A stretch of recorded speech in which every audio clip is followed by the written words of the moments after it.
Producteur cannier à Grand-Bois-Léo, du côté de Saint-Pierre, Elvis Gontier s'est diversifié depuis quelques années en maraîchage et aussi quelques productions fruitières, ananas, pitaya ou encore litchi, qu'il transforme également depuis peu. Pour ce que m'y veut faire, parce que voilà, m'y veut faire transformer vraiment le pitaya comme il fait l'ananas, c'est transformer mon ananas, faire de la confiture.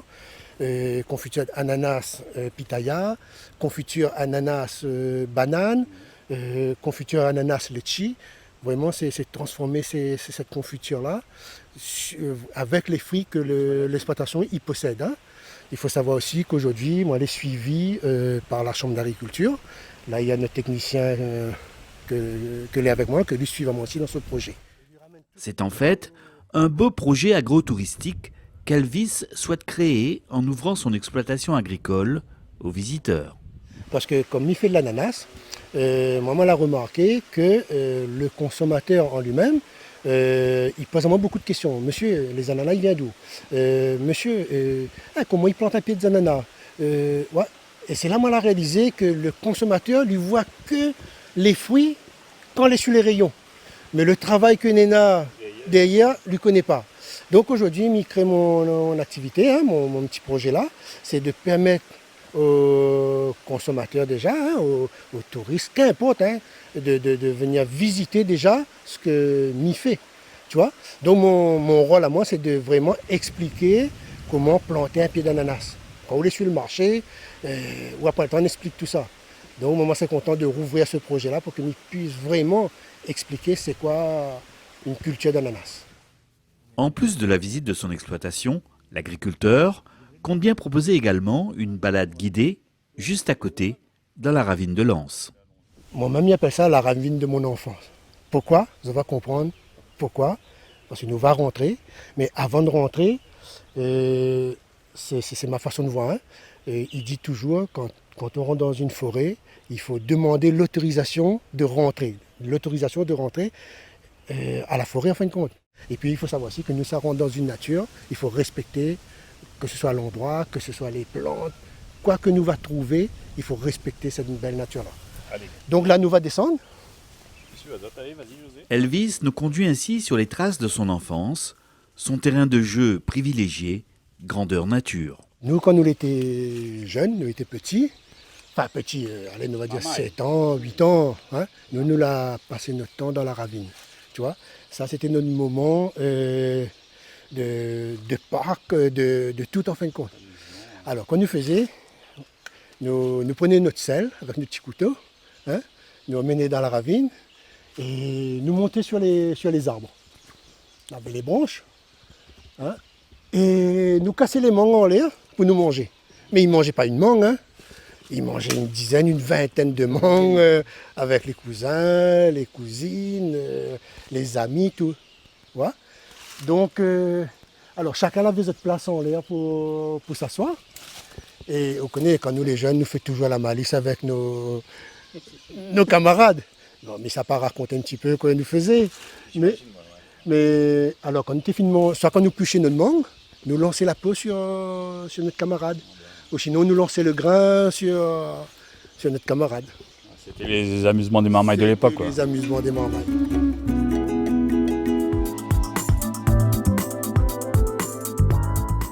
À la découverte de la ravine de Lens, Elvis Gontier nous présente le sentier qui était à l'époque un véritable cordon ombilical entre Petite-Île et les Hauts-de-Grand-Bois à Saint-Pierre.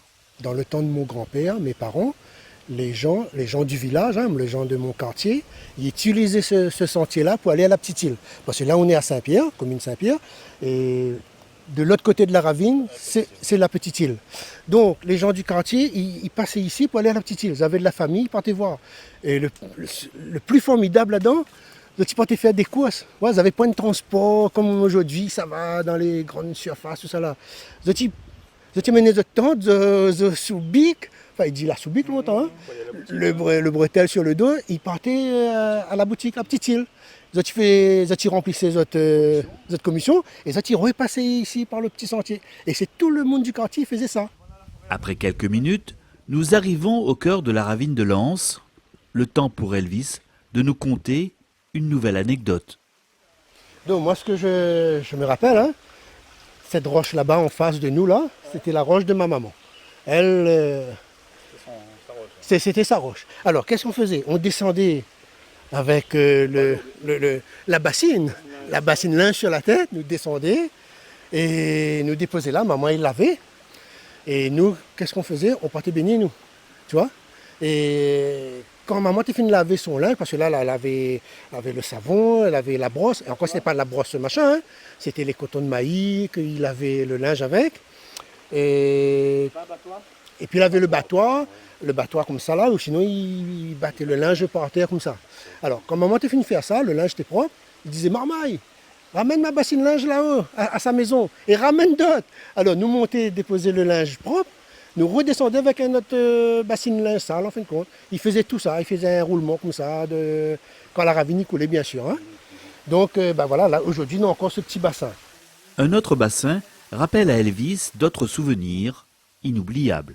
Mais ce bassin-là, pour moi, c'est quelque chose de merveilleux, en fin de compte. Pourquoi? Parce que c'est là, moi, là, commence à apprendre à nager. Moi, là, commencé à faire mes premiers plongeons.